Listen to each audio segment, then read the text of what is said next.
What's up, everybody? It's your girl Kiwan, and I am back with the Real Housewives of Miami, season 7, episode 2. Miami takes Milan. Okay, so I thought this was gonna be a cash trip, but it ended up being two of the ladies going to Milan. But still, okay. So the episode opens up with Gertie, Adriana, and Lisa. They want to talk about Adriana new boo. She give them a little something something. And she said she learning French. Okay, baby, she learning how to French kiss. She learning about French toast. Baby, French fries. Okay, I'm not mad at that. Okay. Anyway, y'all, I'm sorry. So the ladies want to know what's happening between Alexia and Ty, because I guess I'm confused and so is everybody else. All right.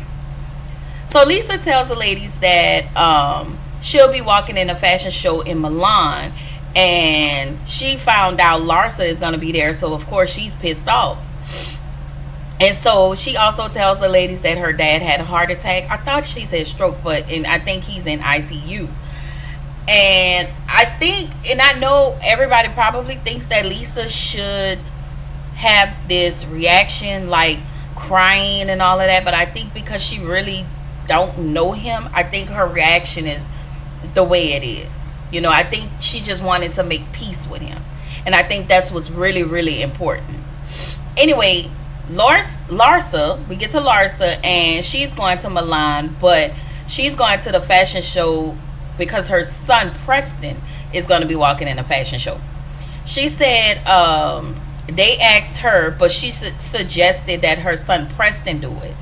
And for me, Larsa just always want to make everything about her. Like, she really be pissing me off. Like, the way she look just pisses me off. I don't like her. I done told y'all that. Like, this is not a Larsa page, but I will say this. Y'all already know when she write about something, I'm on her side. Like, right, wrong, or indifferent, I'm going to stand up for you whether you right or wrong. Period. So Lisa is packing 2 hours before her flight. Girl, Lisa, her and Larsa are just alike. Like, there are things about Lisa that very much annoy me, but she's more like the ditzy, like and Larsa is just an ass. Anyway, so Alexia and Julia are taking a Pilates class. I think that was Pilates. A Pilates class. Alexia says both Lisa and Larsa was wrong. Shut up. Because no, Larsa was wrong all the way. Julia, so Alexia asked Julia about her and Gertie.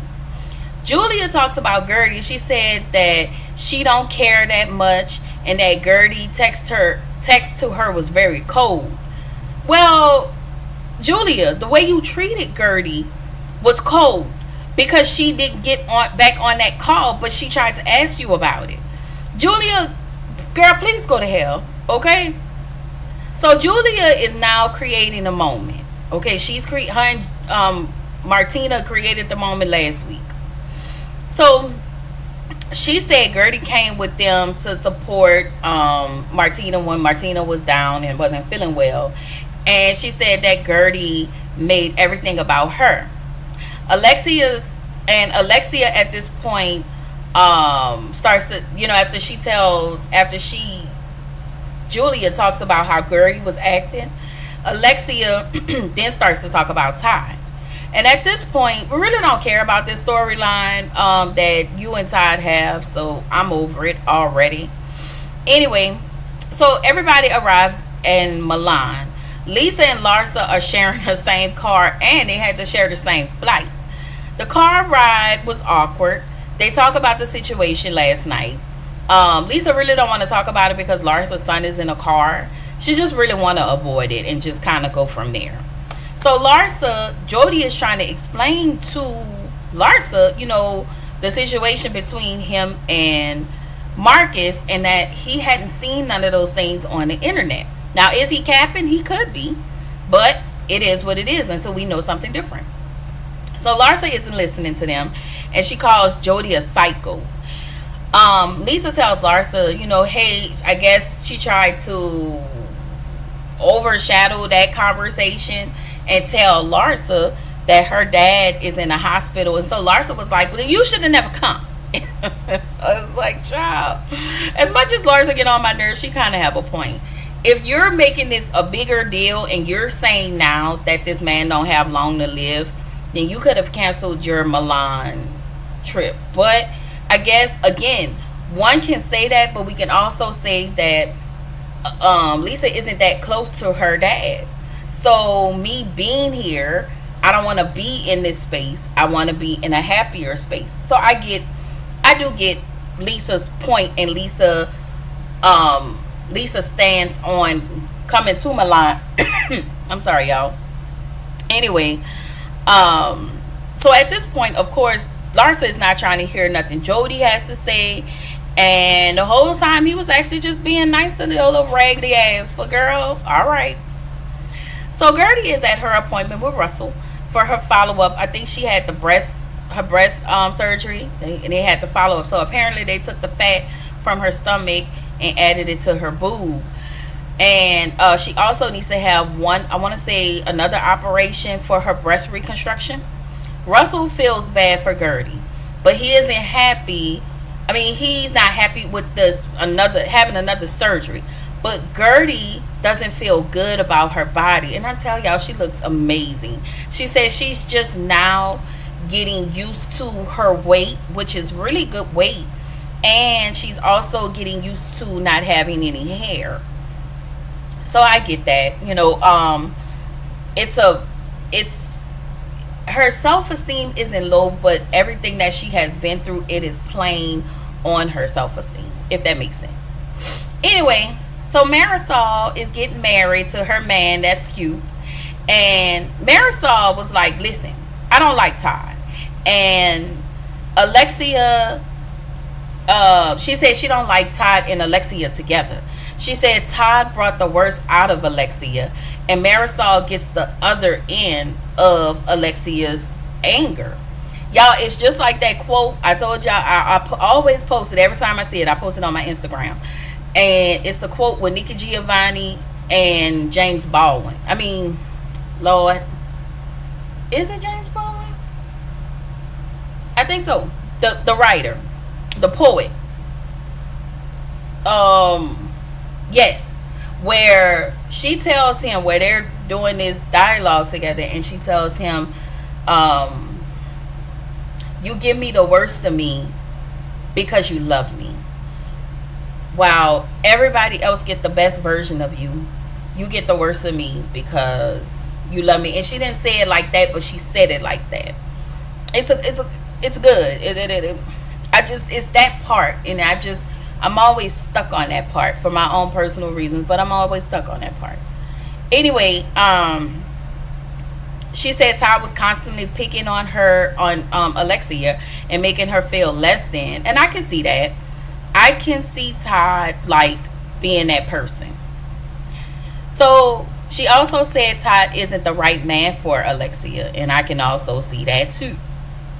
So Larsa gets into the room with her son and asking him about the conversation she had with Lisa. And I was just like, girl, why are you involving your son? He clearly doesn't want to talk about that, but you're trying to make this a thing because you don't have nobody else to talk to about. Girl, shut up and talk to your son about something else. She pissing me off. So Lisa talks to, I was about to say Lennon. Lisa talks to, what was her part? Jody, about what Larsa said, and said, did you hear what she said about my father? She did not say anything about your dad. All she asked you was, if your dad is that ill to the point where he's getting ready to expire, why are you here? And I feel like, yeah, that's a valid question, but seeing where Larsa and Lisa's friendship is not at its best, I mean, it's hanging on by a thread, I guess, then that's not a question that Larsa probably should be asking her, So, again, I'm going to ask this again. Is it me, or does Larsa make everything about herself? Shut up. Like, I don't even know what she said, but whatever she said, she made it about herself. So, the guy, the guy who has the clothing line, oh my God, Philip Flynn, Philip Flynn or Flynn. He Larsa tells him that Lisa are not friends anymore, and she suggests to push Lisa down some stairs. And I tell y'all, this lady is just the most hateful bitch. Like, I'm sorry, y'all. She is not a nice person. Anyway, Alexia meets with Marisol, Kiki, and Julia. And Julia just looks like the eyeball out. Like, now, girl. Anyway, so Johnny is Alexia's friend. He's Peter's age. I guess that's her friend. She hang out with him. I guess, girl. Apparently, Gertie and Adriana wasn't invited. They didn't make the list. So basically, when everything went down between Todd and Alexia, Johnny conveniently booked a flight for her to go to Madrid. I guess. I don't know. So the divorce, apparently, so this is what's going on with the divorce. The divorce that Todd filed, there is no action on the case at the moment. So they're forcing him to either dismiss it or dismiss it and drop it, or actually proceed. They're forcing him to dismiss the case. And so he either has to drop it or proceed with it. She said the ball is in his court. But they all collectively tell her, no, the ball is in your court and you need to be the one to file. Kiki said Alexia needs to get her power back. She says that in her confessional, and I agree. Alexia claimed Todd was playing her, and she said that Todd said he didn't like how the show was portraying him, and apparently Todd is a controlling little short man, and I just cannot. So Marisol said it was all about the show. I was right. Marisol really don't see it for Todd. Kiki tells Alexia you're strong, and Alexia says that I'm weak when it comes to that man, and she starts to cry. So basically, Alexia's self-esteem is between the toilet and the sink. If you don't pick your self-esteem up and leave him, like, I would tell people to leave in a hot potato minute. If it's not serving you, leave. Anyway, she starts to cry, and Alexia wants to put the divorce on Todd, which means she really don't want to get a divorce, and she don't want him to get a divorce.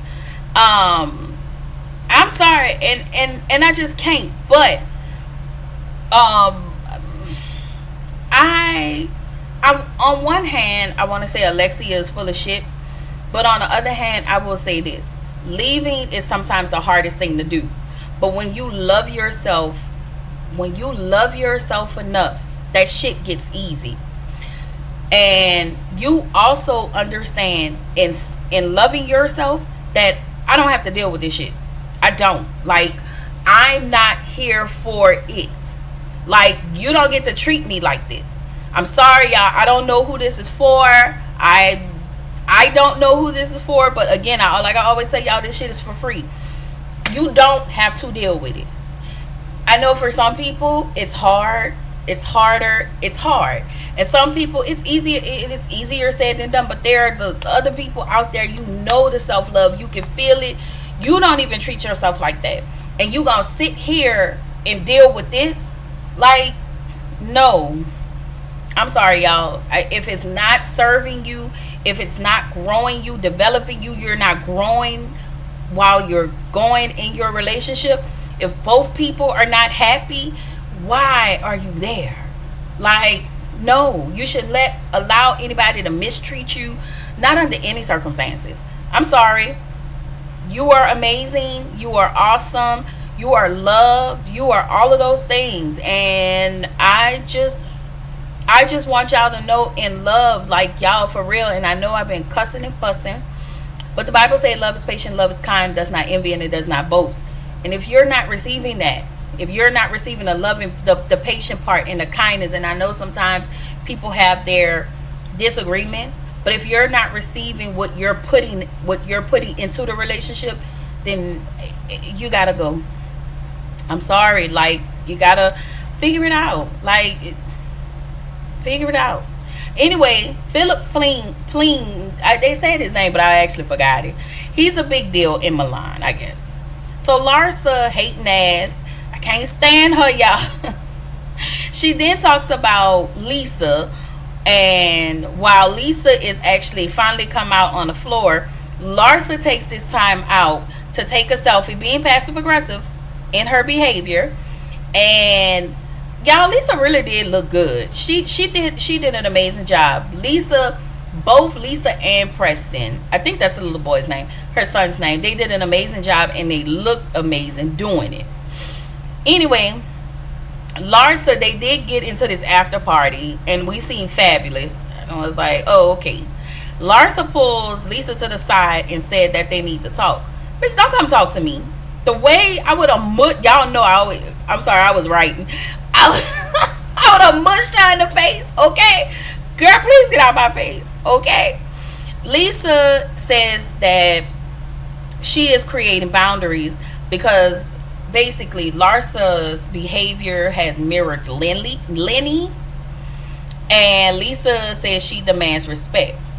So they both talked to Fabulous about their situation, and he said he just wanted to talk, wanted to know what was happening with the Housewives so he could be messy. Fabulous, please. Okay. Once again, Larsa asked him if he understands loyalty, as if this was a way, like another dig at Lisa. And Fabulous told them basically, let this shit go. And as long as Lisa not really hanging out with Marcus, then y'all should be good. Again, Larsa doesn't have a storyline. Alexia don't have a storyline. And Marisol is just a friend, so she's not entitled to have a storyline. Julia don't really have a storyline, so they are picking at now. I will say this: Alexia kind of do have a storyline with her divorce, if it's real. If it's not real, she does not have a storyline. I'm sorry, y'all. Larsa, no. Yeah, this is it. So, apparently Larsa just gonna hang on to this so she can pick a fight with her friend for the duration of the season. I guess what's getting ready to happen. Julia's gonna do the same thing. I don't know. I'm just waiting for this new lady to come on and arrive, and I'm waiting on these taglines. Okay, we need to talk about these taglines. They ain't come out yet, but I want to see their taglines for the season because y'all know we gotta discuss that. Okay. Anyway, the last video tonight that I'm going to post is Divorce Sisters episode 3. So y'all just really bear with me. My computer tripping, so we just trying to get this going, and let me know what y'all think in the comments. I don't know if I told y'all, but on y'all way out, please like, comment, and subscribe to my channel. Click the notification bell button so you can be updated on every video that I drop, and I will see y'all in the next one.